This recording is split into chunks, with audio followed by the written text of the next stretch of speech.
Opposition political parties CUPP has dragged President Muhammadu Buhari to court to stop him from borrowing the proposed $22.7 billion foreign loan. The lender's presidency and the National Assembly are also named in the suit, seeking to stop Buhari from accessing the loan.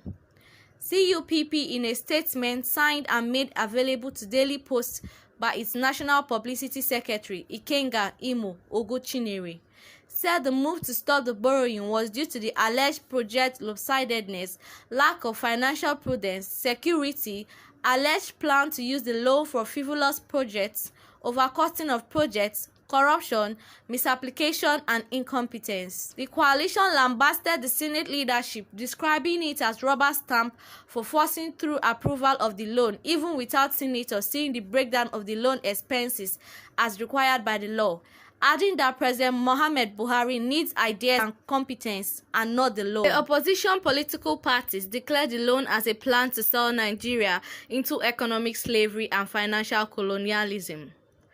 CUPP, acting through one of the registered political parties / coalition members, said it has just commenced a legal offensive to stop the proposed borrowing of the sum of $22.7 billion by the Buhari government, and also written to request all the lenders to halt the loan request in view of the pending legal action.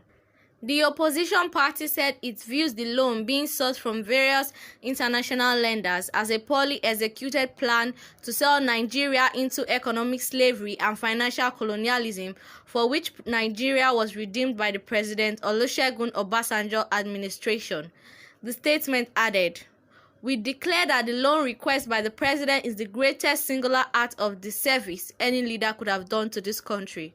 The loan request is riddled with project lopsidedness, lack of financial prudence, secrecy, plan to use the loan for frivolous projects, overcutting of projects, corruption, misapplication, and incompetence.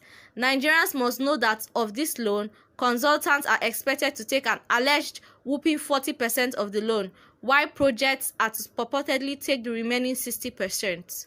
We have taken this patriotic action because we believe that the President Buhari-led corruption-weakened government is just sourcing for funds to consolidate the APC government looting jamboree and use the leftover to prosecute the 2020 general elections, and not for the pretense of infrastructural development which is shoddily presented to the National Assembly. We therefore condemn the rubber stamp leadership of the Senate for forcing through the approval of the loan by the Senate, even when senators had not seen the breakdown of the loan expenses as required by law. The Senate leadership has clearly and unambiguously shown it is not on the side of the people, and it is not representing the Nigerian people but their selfish interests. Their unpatriotic stand on national issues and lack of vision has become all the more apparent and have turned the Senate into a chamber filled by political hallelujah boys. Fellow Nigerians, the exchange rate of the dollar due to certain vagaries, including gross mismanagement of our economy, is now chasing 400 naira to a dollar. This means that at this rate, the $22.7 billion foreign loan will be equivalent of 9,080 billion naira only. This is just more than the entire 2019 budget and just a little less than the entire 2020 budget. How can a government borrow its entire budget, yet citizens are in doubt as to the contents of the loan package? This loan request is at the height of Buhari's APC-led government insensitivity, irresponsibility, and wickedness. Fellow citizens, both indigenous and foreign experts have pointed out the unsustainable trajectory of our country's debts with the current upswing in borrowings. Nigerians will one day wake up to find out they are now tenants in their own houses. The Muhammadu Buhari regime would have sold our dear country to China and some nations in Europe. The opposition cannot sit and watch Buhari squander our present and our children's future. Our nation's leaders worked hard to clear Nigeria's foreign debts after the return of democracy in 1999, and opposition would not allow any government to plunge Nigeria back into another debt. It has become manifestly clear to the Nigerian people that what our President General Muhammadu Buhari needs is ideas and competent hands, and not the $22.7 billion foreign loan request. The problem with Nigeria is not lack of money, but lack of governance capacity in the regime, which from all available indices has made our economy worse. Security precarious and life very cheap. This regime is indeed a disaster. It is peopled by political hallelujah boys. We warn of the lack of capacity by the APC and their master whose idea of Koboko economics is now outdated. It is a government high in sound but empty in ideas, parading students of home economics who grandstand as world-class economists. We have a government that is more interested in its uninhibited quest for power and holding onto power than knowing what to do with the power for the benefit of the people. After hijacking the parliament, emasculating the judiciary, and crushing the electoral process, Nigerians are now faced with the consequences of a regime that is hustling like traders in the Alaba markets for Chinese and other foreign loans. Nigeria has now been thrown into a state of economic hiatus and quagmire. This is a loan bazaar, a frivolous borrowing, unsustainable come and chop modern-day slavery. Unemployment, insecurity, crushing debt burden, unbridled corruption, the emasculation of government institutions, impunity, etc. are now the order of the day. Otherwise, how could a government want to borrow $500 million, which is the equivalent of 200 billion naira, only just to pump it into propaganda TV machinery called NTA? This is a television station that is not commercially viable but only carries government propaganda, which the government does not even pay for. What then is the business plan for the recovery of this loan? Or is it the government comfortable to tell Nigerians that citizens should pay their propaganda? Let NTA be made viable by airing other views, and they will generate revenue like AIT, TVC channels, STV, etc. Allowing the loan will be condoning evil, most especially under a government which budgeted only about $500 million for its education sector, despite having over 15 million out-of-school children. Is for earmarking the same amount for just propaganda machinery upgrade.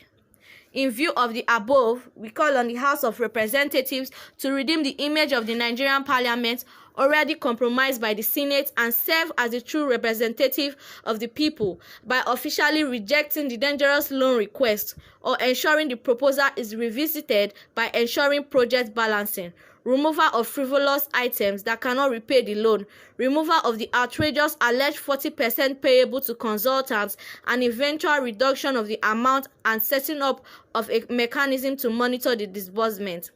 All items that are not economically viable should be removed. In short, the House should focus more on the loan being rejected because it is economically evil. Nigerians must rise and stop General Buhari and his APC political hallelujah boys from plunging Nigeria into her worst economic crisis and bankruptcy. Furthermore, in view of the lopsidedness of the projects, the frivolous nature of some of the projects, the lack of evidence of the economic viability of the projects, inflated cost of the projects, lack of competency and transparency to monitor the loan disbursement, over-bloated costs to consultants, the Nigerian Opposition Coalition (CUPP), in pursuit of public interest of Nigerians, including the unborn generation, who are the ones largely to pay for the avarice of this government today, launched multiple legal offensives with public interest suits filed at the Federal High Court seeking to stop the move by Buhari-led federal government to borrow away the future of Nigeria and sell Nigeria into economic slavery and redeemable financial hiatus with the $22.7 billion planned loan. The opposition has also written letters of petition to the foreign lenders to halt the process of continuing the consideration for the $22.7 billion loan. We have warned them to save their money for now and await the outcome of the court action, which we believe will put pay to this fiscally irresponsible move. Also, in view of this pendency of the court action and in total deference to Nigerian judicial sovereignty, we warn the foreign lenders, including their brokers and briefcase lobbyists, to suspend all actions pending the final determination of the suits, challenging the legality of the loan, and in the event of default or disrespect to our laws, which amounts to contempt. The opposition, if and when we come to power in 3 years, will not honor a borrowing bazaar that was consummated during the pendency of an action in courts. we have asked the court to grant the following prayers: a declaration that, having regard to the provisions of Section 19, 20, 21, 22, and 27 of the Debt Management Office Establishment Act, the first and second defendants, the Federal Government of Nigeria and President Buhari, while acting in concert with the third and fourth defendants, Attorney General of the Federation and Minister of Finance, cannot undertake any external loan or borrowing on behalf of the Federal Republic of Nigeria without adhering to the National Borrowing Program for the succeeding financial year, as may be presented before and duly approved by the fifth defendant of the National Assembly. A declaration that is unconstitutional, unlawful, and ultra